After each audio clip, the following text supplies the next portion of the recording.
After being passed with a thumping majority in Lok Sabha, the constitutional amendment bill for 10% quota to the economically weaker sections among upper castes is now going to be moved in Rajya Sabha today. In fact, it's the last day of the winter session. BJP has already issued a whip to the party MPs to be present in the House to vote on the bill. BJP President Amit Shah held a strategy meeting with Rajya Sabha's Leader of the House, Arun Jaitley. The Rajya Sabha session has been extended by 1 day to pass the constitutional amendment bill in the House today.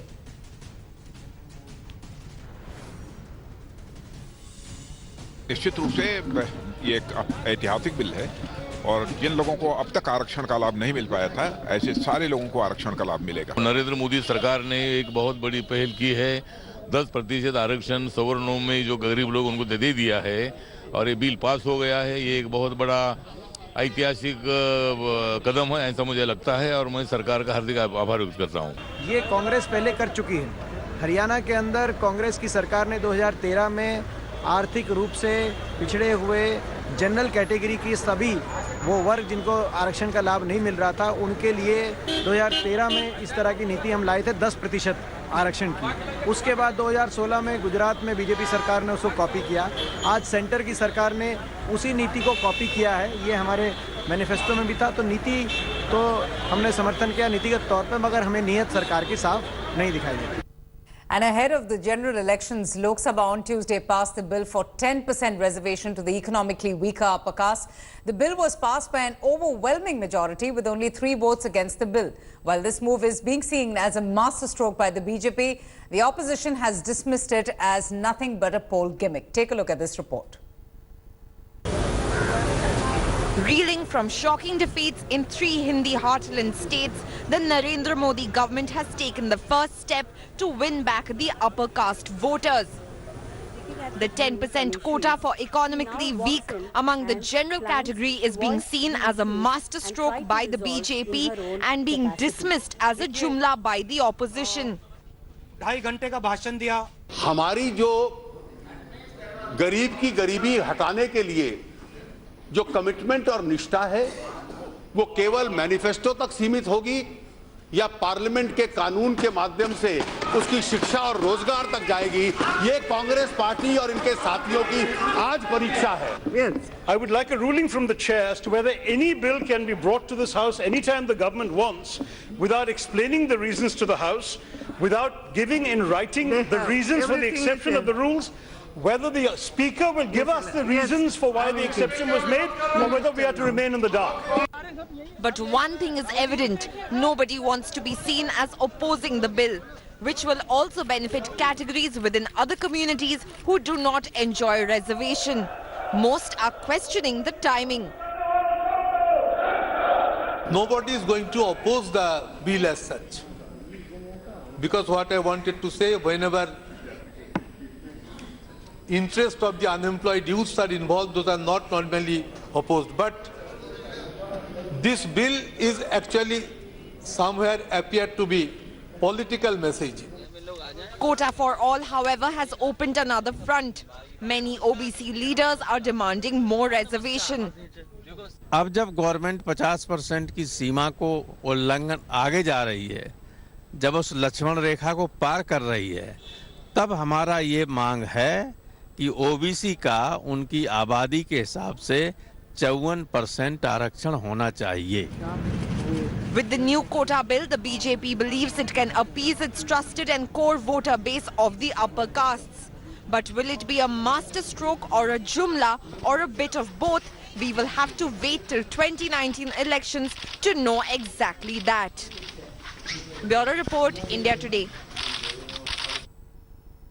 So those are some of the questions that we're going to be talking about and debating on the burning question. Can Modi government now pass the quota bill test in Rajya Sabha? Remember, the bill has been unanimously passed in Lok Sabha.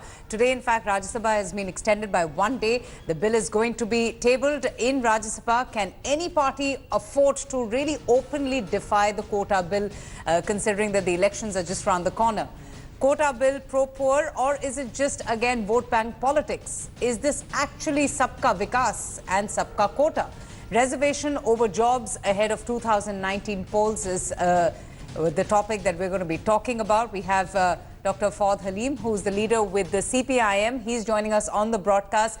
Dr. Halim, your thoughts. The opposition has been crying foul. Most of the parties are saying this is nothing but an election stunt. It's a political gimmick. Yet only there were 3 votes that were against this bill, and it has been unanimously passed in Lok Sabha. Then why are we seeing this kind of contradiction? The opposition party is saying something else, but when it comes to voting, there's a completely different picture that we're getting to see.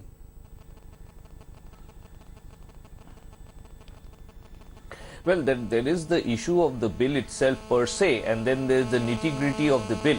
Now, one has to keep in mind very clearly, since the Mandal Commission, came into existence in 1989, and subsequent to that, our party has always been supporting the issue that the economic criteria should be one of the basis of any quota, not only this upper caste quota. And we've always supported the idea that the policy discourse in India, the foundation should always be on the economic issues that are related to that policy. And in that sense, it's always welcome to have a government of the day accept that position. But the problematic arises is that the hurry with which this bill has come creates a sense of suspicion, and one has to understand that the government was not even ready with the paperwork in regard to this bill. They could not distribute it the previous night. In the morning, they couldn't introduce it as a business in parliament. So I don't think so the Bharatiya Janata Party has been successful in carrying their own party on this question.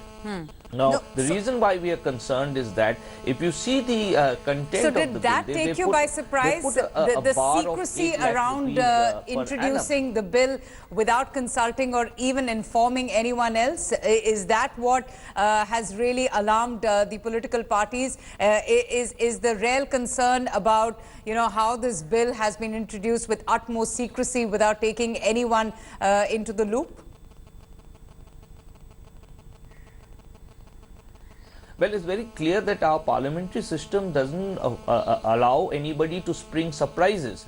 And what is unfortunate is that away from the question of the bill itself, this present dispensation has been surprising the institutions, whether it be CBI, our justice system, our Supreme Court, and even parliamentary practice to that extent. And I think so this point, other than the content of the bill, the way the bill was introduced is also a question of concern, because you generally have a consensus. It's a very important bill. The centrality of the question that this bill addresses is definitely very, very important, and hence a consultative process should have been undertaken by the government to introduce the bill, but that hasn't taken place. But having said that, once the bill has been introduced, there are certain nitty-gritties that one has to understand, which is a cause of concern for us.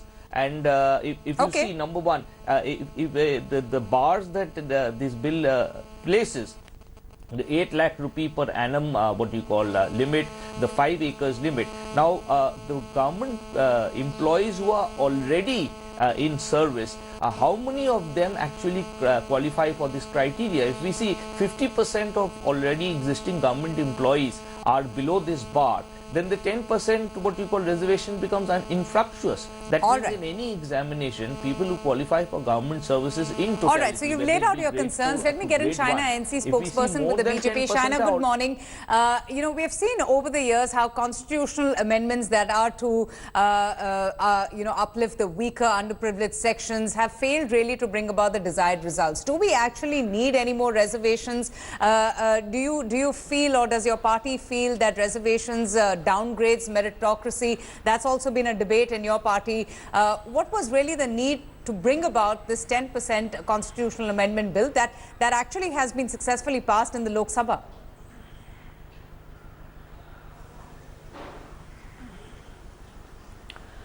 Well, I want to make 2-3 points. First, that this is not just about 10%. This is about making sure when we say Sabka Saath, Sabka Vikas, we're able to engage with positive policies for every segment and section of society.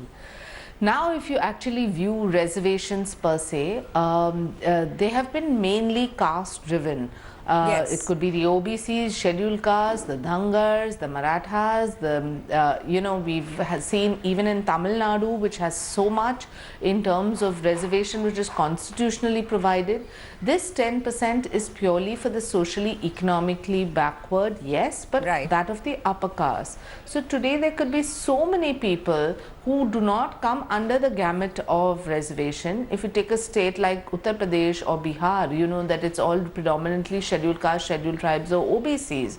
If you take a state like Maharashtra, we have included the Vamyukti Jatis, the nomadic tribes, and now the Marathas as well. If you take West Bengal, again it's the same story of scheduled caste, scheduled tribe, OBCs. So for the economically and socially deprived who belong to the upper caste, they too need a representation, and this is predominantly for government jobs, school admissions, college admissions, and we know that the kind of people who have been discriminated against are predominantly the backward classes, but there is a segment within the so-called upper caste who is not doing well, who is not getting the kind of jobs they should, who does not earn the salaries they should, and in view of that our government has suggested this.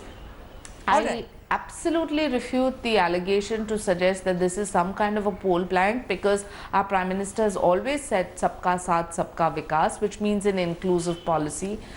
Even if you take, for example, the Muslims, triple talaq is not about just something that existed within Islam. It's about doing away with the wrong and including women in the mainstream, including women. So likewise, this is also one more step in that endeavor. All right, we have the spokesperson of the Congress, Aishwarya Mahadev. Aishwarya, don't you think that income-based reservation is far better than caste-based reservation that we have seen over the years? It provides equal opportunities to all on the basis of equity. It also, prevents the privileged classes amongst the minority sections from unduly benefiting from the caste-based reservations. Absolutely not, because first and foremost, you have to acknowledge that certain castes, by obviously the birth lottery and the system, that the way it works, have been disadvantaged, and it is going to take much longer, because if you do look at history of the reservation, should not have lasted as long as it did, but then you decided to continue with it because the sort of upliftment that was required was not being seen. There are merits to economic-based reservation, absolutely. We cannot deny that. However, you need to see that the masses of the backward communities still have a long way to go. Maybe it is implementation or maybe it is political will, but that is something that cannot be scrapped, which is what the Congress party has categorically said. We don't want to disadvantage people who have been disadvantaged over generations in this new argument of economically weaker sections. We understand the need for economically weaker sections from forward castes to have reservations. However, we don't think it should take away from the reservation that is previously there, which is what the Congress party is saying. However, the Congress party also is very strongly of the opinion that if there was so much political will and if this was Sabka Saath, Sabka Vikas, this could have been done in the 4-year term and not pushed to the last session, because after this it's just vote on account. So it almost seems like an empty election promise that you're selling to the masses. No, but there seems to be a political will even in the Congress to ensure that this goes ahead, and that was quite evident in the Lok Sabha with only 3 votes being against this particular bill. We have no problem with it in principle, as Mr. Randeep Singh Surjewala has spoken about when the bill first was cleared, is the idea that we have no problem with any government working for the upliftment of any weaker section, be it caste, creed, color, economic status. However, we believe that bills like this will play fraud upon the aspirations of millions of people, because when you cannot put it into effect, that is when the people are more disenchanted with what the government is offering them. And so, in a situation Shaina, that's what the Congress now is saying. They're skeptical whether this particular bill will have its desired results, like the other several constitutional amendments made to protect the weaker and underprivileged sections. How do you respond to that?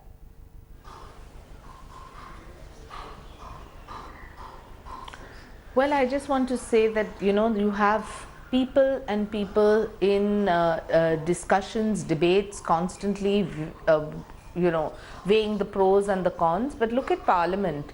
You had less than 3 people who did not want this reservation to go through and everyone else who did.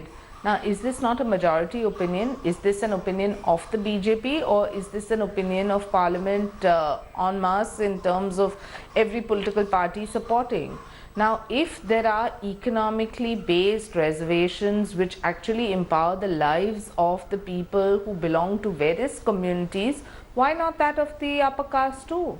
Okay. So I don't understand why they should just oppose for the heck of opposing, and we can all question timing repeatedly, but that is hardly an argument when you've had the Lok Sabha absolutely support on merit this claim, and I'm sure that it would be the same in Rajya Sabha too. You can sit on television channels and come up with microscopic questions to suggest that, oh, you could have done this, you should have done this, the timing can be questioned, but that's really not an argument. All right. Interestingly, in fact, the bill has been passed unopposed. The bill has received unanimous support from all of those political parties who have been questioning the timing.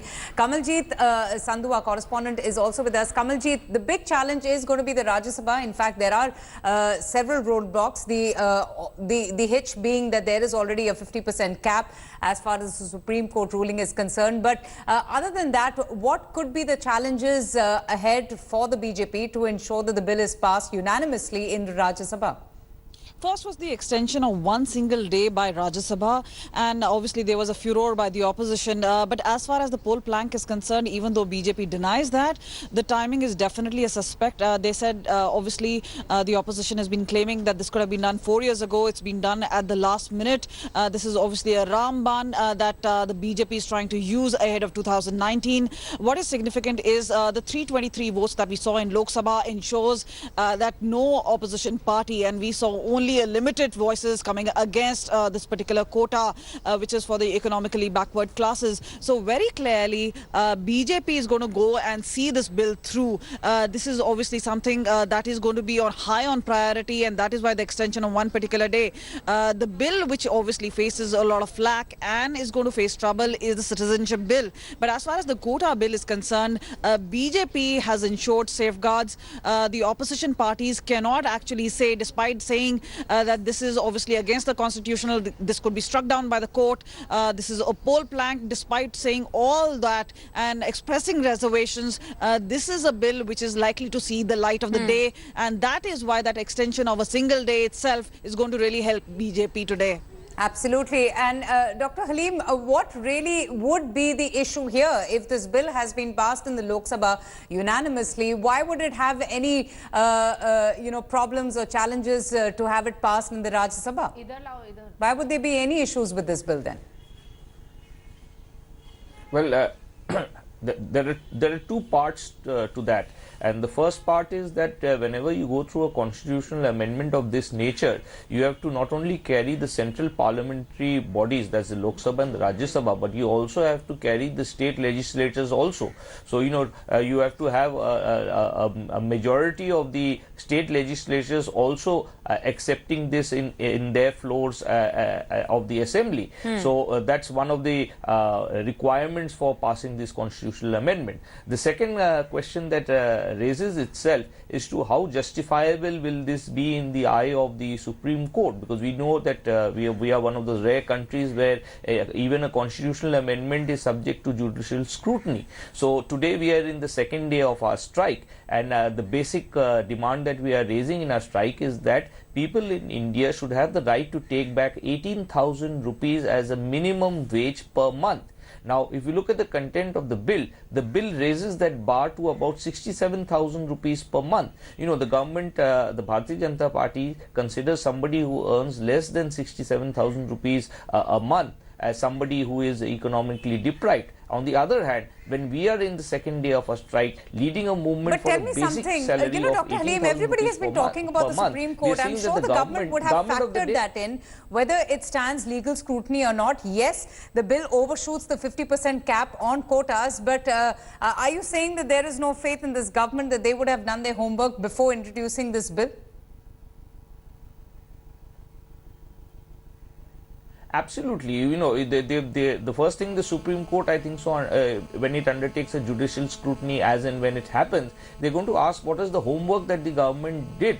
Does the existing system already allow this category of people to enter into government jobs or not? You know, that's the primary question that the Supreme Court will ask. Hence, the bar that you have made, whether it's going to be an effective bar or not. If it's already what you call compliant, people below that level are already existing to a larger percentage in terms of what the government wants to give in reservation, then it's an infructuous bill.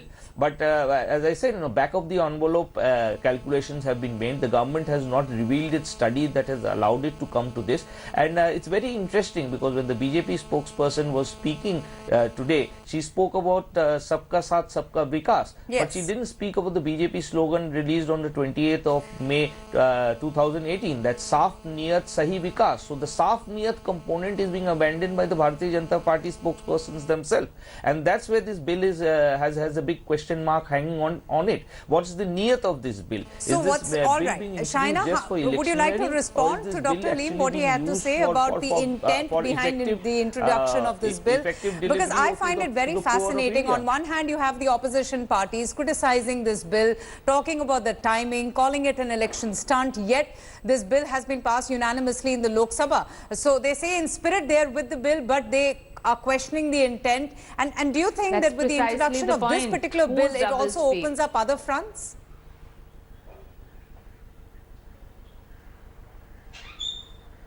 That's precisely the point. So whose double speak is it? You have them say one thing on television channels and you've had a unanimous support, probably historic in nature, in the Lok Sabha. What does that say?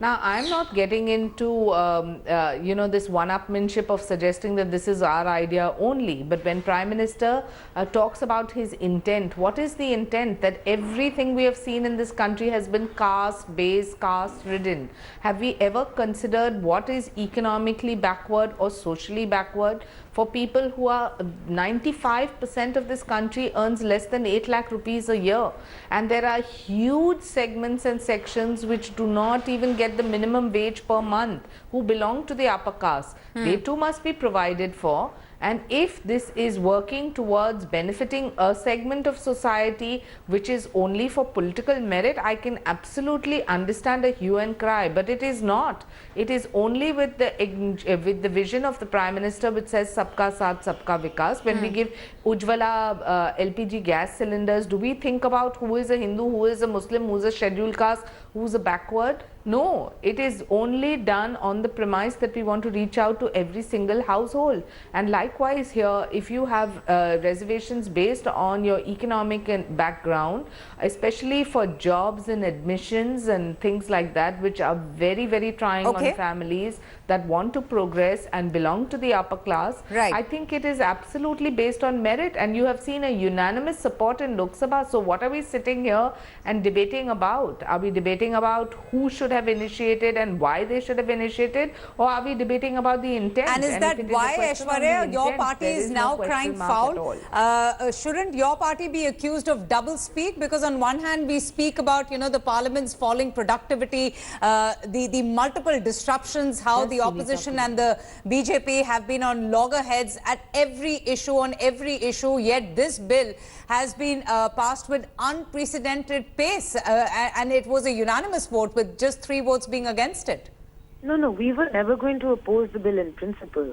We have already said and we have stated categorically that we will support this bill, but we will hold the government to account in terms of implementation. Because if you listen very carefully to what Shaina just said, she basically made the argument for us. What were we saying? You're saying 8 lakh is the cap, while 32 per day is what determines below poverty line. You realize anybody who earns 66,000 per month will qualify, and and she also said 95% of this country earns 8 lakh or less. What does that tell you? It tells you for a majority of this country, you are giving a mere pittance of 10% reservation. So if this isn't basically mere sort of election gimmickry, we don't know what it is. Because the biggest problem we have, because this is not the first time, let me remind you, from the Kalkelkar committee to later to also what Mandal Commission had given us, everybody has spoken about economically weaker sections of forward caste getting some sort of reservation. The previous time when a Prime Minister tried it, it was struck down because they did not find merit in it. The simple argument is this.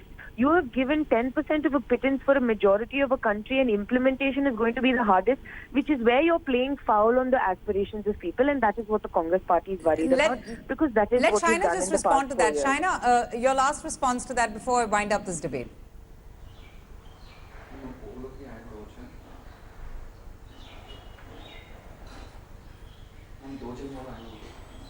Shaina, if you would like to respond to Aishwarya Mahadev and the accusations and the charges that they've levelled against your party, questioning the intent behind the introduction of this bill.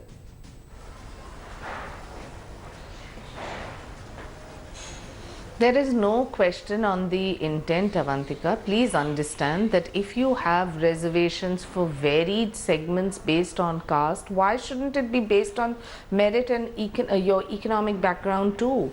We can sit here and constantly deliberate as to who is eligible and who is not.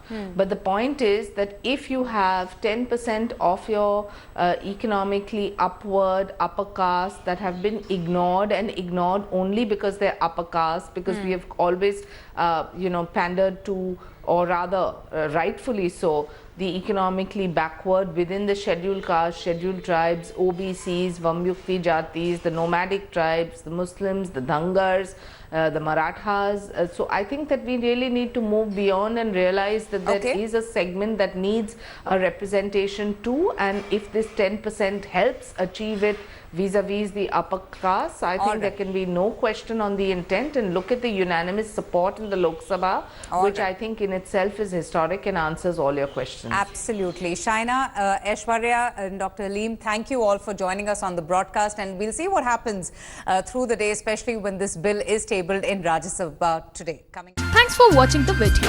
For more such news and updates, please like, share and subscribe to India Today. Also check out our other great videos from our channel. We know you would love to.